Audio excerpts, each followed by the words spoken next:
Today marks the start of the Big Help Out, aiming to encourage us to lend a hand in our own communities this weekend. It was first launched after the King's coronation last year and marks the end of Volunteers Week, which celebrates the contributions that millions of people make in their free time. Tim Muffet has been meeting some of them. It's not just the well-being of bees that's a priority here. We've planted loads of plants for the bees to kind of get their food, their nectar and their pollen. This social enterprise promotes community engagement and the benefits of volunteering. So we've been going for like 10 years now, and I think we basically wouldn't exist without volunteers, really. This morning, Bee Urban's base in Kennington Park in South London saw the launch of the Big Help Out 2024. Volunteering is the lifeblood of this country. We are so reliant on volunteering across our society and in our local communities. And we know that after the COVID-19 pandemic, there was a huge decline in volunteering numbers. So this is a chance to help us build a new generation of volunteers. The Big Help Out began last year as part of the King's coronation celebrations. The idea was to use that event to help establish a volunteering legacy. Big help out after 3. 1, 2, 3.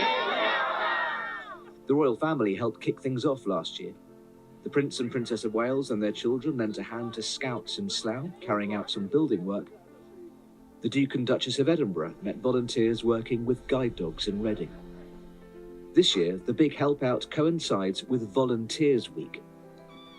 Set up in 1984, for 40 years it's been celebrating the benefits of volunteering, benefits often felt by the volunteers themselves. Lisa started helping out at the Newcastle Dog and Cat Shelter 18 months ago, shortly after her mum died. It was just a really dark time. It just left me feeling completely lost and without purpose.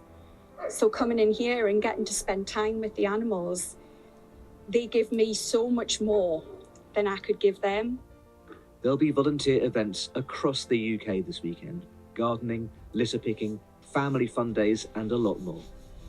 It was completely like a reflex. As a volunteer for St John Ambulance, Joshua was taught CPR. It helped him save his neighbour's life. I was sitting in my house one day and I heard some screaming from outside, so I had to go outside and found out that my neighbour was actually having a cardiac arrest. So I went upstairs and I had to do CPR. And I was told, had I not done that CPR, the results might have been different. As pollinators, bees play a crucial role in our ecosystem. But the volunteers here say giving up their time for free doesn't just help wildlife, they feel a lot better too. Tim Muffet, BBC News.